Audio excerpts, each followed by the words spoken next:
परम पूजनीय गुरुदेव बाबा श्री नीव करोड़ जी महाराज के चरणों में सादर वंदन करते हुए आप सभी प्रेमी मित्रों को जय श्री राम। एक बहुत ही प्रेरक दृष्टांत महाभारत के युद्ध से श्री कृष्ण और द्रौपदी को लेकर मैंने बचपन में पढ़ा था और इसकी प्रेरणा ने मुझे जीवन में आध्यात्म के मार्ग में बहुत ज़्यादा आगे बढ़ने की प्रेरणा दी। हमारे कर्म और कर्मों के परिणाम कैसे होते हैं बहुत ही प्रभावी रूप से इसे स्पष्ट करता है। मैं आपको वही दृष्टांत आज यहाँ सुनाता हूँ। उड़ीसा से अनीता जी हैं, उनके बहुत सारे प्रश्न थे कि कर्म कैसे परिणाम देते हैं और कर्मों के परिणाम क्यों हमें वैसे नहीं मिलते जैसे हम चाहते हैं। ईश्वर करता है, हम करते हैं या भाग्य करता है। अनीता जी, आप इस वीडियो को गौर से देखिए। आज आपके बहुत सारे प्रश्नों का जवाब मैं ऐसे भी दे चुका हूं और इस दृष्टांत के माध्यम से आज पुनः बहुत सारे लोगों को इसका जवाब दे रहा हूं। 18 दिन का युद्ध महाभारत का समाप्त हो गया। द्रौपदी निश्चेष्ट अपने महल में बैठी है। हर तरफ विधवाओं का क्रंदन, अनाथ बालकों का क्रंदन, पूरा हस्तिनापुर उसी से भरा पड़ा है। लाखों लोग मारे गए। न सिर्फ कौरव समाप्त हुए बल्कि सेनाएं समाप्त हुई। कौरवों के पक्ष से लड़ने वाली न सिर्फ सेनाएं समाप्त हुई बल्कि इनके जो रिश्तेदार नातेदार आए थे, उस वक्त के सभी राजा महाराजा जिन लोगों ने कौरवों के पक्ष से युद्ध लड़ा, वो सब युद्ध में मारे गए। धरती एक तरह से वीरों से विहीन हो गई थी। एक पक्ष की इतनी जनहानि हुई थी। बदला चाहती थी द्रौपदी, लेकिन जब बदला पूरा हो गया तो महारानी द्रौपदी निश्चेष्ट बैठी है, उदास है, परेशान है और ऐसे में कृष्ण वहां आते हैं। और जब कृष्ण आते हैं तो कृष्ण से द्रौपदी लिपट करके रो पड़ती है। आपको मालूम है कृष्ण और द्रौपदी का रिश्ता कितना गहरा है। एक भक्त और भगवान का इतना गहरा रिश्ता। चीर बचाने वाले द्रौपदी के यही श्री कृष्ण थे। अब उस श्री कृष्ण को सामने पा करके इस अनिश्चित माहौल में, इस परेशानी के माहौल में द्रौपदी रो पड़ती है कृष्ण के सामने। कृष्ण उसे थोड़ी देर के लिए जी भर के रोने देते हैं। कहते हैं शांत हो लो द्रौपदी, ये आंसू बहा करके अपने मन की जो दुविधा है उसे तुम शांत कर लो। जब द्रौपदी पूछती है कि क्या हो गया श्री कृष्ण, मैंने ऐसा तो नहीं सोचा था, ये कैसा परिणाम सामने है आज। श्री कृष्ण जवाब देते हैं कि नीति बहुत क्रूर होती है द्रौपदी, और तुमने यही तो चाहा था। तुमने चाहा था कौरव नष्ट हो जाए, पांडवों की विजय हो युद्ध में, तुम्हारे अपमान का बदला पूरा हो जाए। वह सब कुछ तो तुम्हें मिल गया। फिर द्रौपदी वही बात कहती है, मैंने ऐसा तो नहीं चाहा था कृष्ण। कृष्ण का जो ये जवाब है, इस जवाब के ऊपर बहुत ज्यादा विचार करने की जरूरत है। जब वो कहते हैं कि नीति बहुत क्रूर होती है द्रौपदी, जब एक बार आप किसी कर्म को करने के लिए आगे बढ़ जाते हैं, उसके बाद उसका पूरा परिणाम आपके हाथ में नहीं रह जाता। द्रौपदी विजय चाहती थी। द्रौपदी अपने मन की खुशी के लिए कौरवों का पराजय चाहती थी, लेकिन जो परिस्थिति उत्पन्न हो गई थी द्रौपदी वो नहीं चाहती थी। ये लाखों लोगों की मृत्यु नहीं चाहती थी। उसने सोचा भी नहीं था शायद कि युद्ध का परिणाम इतना भयानक होगा। लेकिन जब युद्ध का निर्णय किसका था? युद्ध तक जाने का निर्णय किसका था? जब दोनों पक्षों ने युद्ध में जाने का निर्णय ले लिया, उसके बाद परिणाम के ऊपर आपका अधिकार नहीं रह जाता है। अब न वो पांडवों के अधिकार में है उसका परिणाम, और न वो द्रौपदी के हाथ में है, न कौरवों के हाथ में है। तो परिणाम नीति के हाथ में है, प्रकृति के हाथ में है। और प्रकृति बहुत संयम के साथ पूरे न्याय की स्थापना के लिए पूर्णता के साथ काम करती है। और जब एक बार प्रकृति निर्णय लेती है, जिसे श्री कृष्ण कहते हैं कि नीति बहुत क्रूर होती है द्रौपदी, फिर नीति ने वहां पे फैसला लिया था कि महाभारत युद्ध का अब परिणाम क्या होगा, जिस परिणाम से द्रौपदी परेशान है। श्री कृष्ण समझाते हैं कि हम हमारे कर्म के परिणाम को दूर तक नहीं देख पाते। हम जब निर्णय लेते हैं कि हम ये करने जा रहे हैं तो हम पूरी तरह से वाकिफ नहीं होते कि अब इसके क्या क्या परिणाम होंगे। एक बार निर्णय लेने से पहले वो फैसला आपका है। कर्म ऐसे ही काम करते हैं। जब आप कुछ करने का जीवन में ठान लेते हैं कि मुझे ये करना है, तो वो करने की स्वतंत्रता, कर्म करने की स्वतंत्रता आपके पास है। कर्म करने से जो परिणाम आएगा, अब वो परिणाम प्रकृति का है, और आपके वो कर्म न करने से जो परिणाम आएगा, वो परिणाम भी प्रकृति ने सोच रखा है। अब जब हम कहते हैं कि आपको कर्म करने की स्वतंत्रता दी है, तो आपको बस इतने ही भर की स्वतंत्रता दी गई है कि आप इस कर्म को करेंगे या नहीं करेंगे। करेंगे तो परिणाम क्या होगा, ये प्रकृति के हाथ में है, और अगर नहीं करेंगे तो जो दूसरा स्क्रिप्ट परमात्मा ने उसके बाद का लिखा हुआ है, फिर परिणाम उसकी गति के अनुसार होने लगेगा। और ये जीवन के हर मोड़ पर यह क्रम चलता रहता है। आप देखेंगे कि जीवन में आप कितने सारे निर्णय लेते हैं, हर दिन लेते हैं, हर पल में आपको एक निर्णय की प्रक्रिया से गुजरना पड़ता है। और आपके जीवन की हर वो छोटे बड़े निर्णय, आपके जीवन में हर जो छोटा बड़ा निर्णय आपने लिया है, उसका कुछ ना कुछ परिणाम है, और वो परिणाम आपके बस में नहीं है। जब अच्छा होता है तो हमें लगता है बहुत अच्छा हो गया, और जब बुरा होता है तो हमें लगता है पता नहीं किस परिस्थिति में हमने ये सोच लिया था। अधिकतर लोग ये बातें करते हैं कि किसने हमारी मति भ्रष्ट कर दी थी, हमारी बुद्धि कहाँ चली गई थी, जो हमने ऐसा सोच लिया था और हमने ऐसा काम कर लिया और हमने ऐसा निर्णय ले लिया।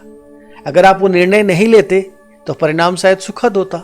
परिणाम बुरा हो गया है तो आपको पछतावा हो रहा है।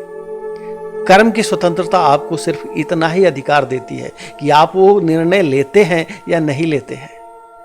जब आपके सामने दुविधाजनक परिस्थिति, जीवन हमेशा आपके सामने दुविधाजनक परिस्थिति उत्पन्न करती है, और आपको नहीं मालूम है कि किधर शुभ है और किधर अशुभ है, कौन सा कर्म आपको शुभ परिणाम देने वाला है और कौन सा कर्म आपको अशुभ परिणाम देने वाला है, वहीं पे आपको परमात्मा की जरूरत है।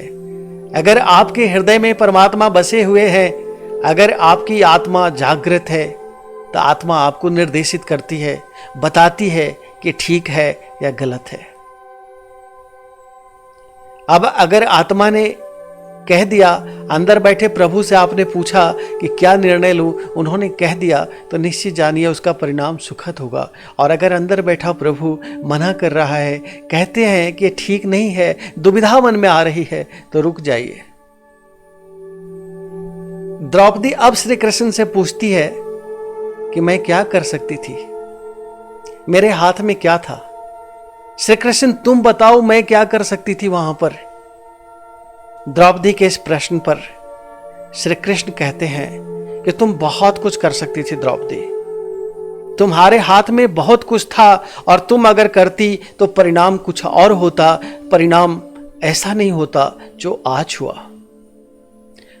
आगे बताते हैं श्री कृष्ण कि जब तुम्हारा स्वयंवर हुआ तब तुम कर्ण को अपमानित नहीं करती और उसे प्रतियोगिता में भाग लेने का एक अवसर देती, तो शायद परिणाम आज कुछ और होते। फिर शायद द्रौपदी अर्जुन की पत्नी ही नहीं होती। कर्ण के अंदर वो सामर्थ्य था, कर्ण उस स्वयंवर से ही उसको जीत सकता था। अब ये श्री कृष्ण समझा रहे हैं, द्रौपदी को बता रहे हैं कि अगर तुमने कहां कहां क्या निर्णय लिया होता तो आज परिणाम क्या होता। पहली बात वो बता रहे हैं कि जब तुम्हारा स्वयंवर हुआ था और तुम वहां कर्ण को अपमानित नहीं करती और उसे प्रतियोगिता में भाग लेने का एक अवसर देती, तो शायद आज परिणाम कुछ और होते। उसके बाद श्री कृष्ण कहते हैं कि जब कुंती ने तुम्हें 5 पतियों की पत्नी बनने का आदेश दिया था और तुम उसे स्वीकार नहीं करती, तो भी परिणाम आज कुछ और होता। ज्यादा विस्तृत व्याख्या में यहां नहीं जाएंगे, आप इसका साधारण अर्थ जो समझ रहे हैं उसी से समझिए कि श्री कृष्ण ने दो बातें जो बताई और उसके आगे फिर श्री कृष्ण कहते हैं कि तुमने अपने महल में दुर्योधन को अपमानित किया। वो अपमानित करना अकारण था। क्या कहा था द्रौपदी ने? अंधे का बेटा अंधा। अगर वह यह नहीं करती तो दुर्योधन के मन में यह घाव नहीं पैदा होता। दुर्योधन अपने आप को अपमानित नहीं महसूस करता और दुर्योधन फिर प्रण नहीं लेता कि इसके अहंकार को हम चूर करेंगे, जिसके कारण चीरहरण तक यह अपमान के बदले में अंधा होकर दुर्योधन चीरहरण तक पहुंच गया। वही श्री कृष्ण समझा रहे हैं कि अगर तुम दुर्योधन का अपमान नहीं करती तो भी आज परिणाम दूसरा होता, परिस्थितियां दूसरी होती। हमारे शब्द, हमारे विचार, यह भी हमारे कर्म होते हैं द्रौपदी। हम जो सोचते हैं, हम जो कहते हैं, हम जो किसी का अचानक अपमान कर डालते हैं, हम किसी से कुछ भी कह डालते हैं, ये एक बहुत बड़ा कर्म बन जाता है हमारा, और इसका परिणाम भविष्य में कितना निष्ठुर हो सकता है। यह महाभारत इसका जीवंत उदाहरण है।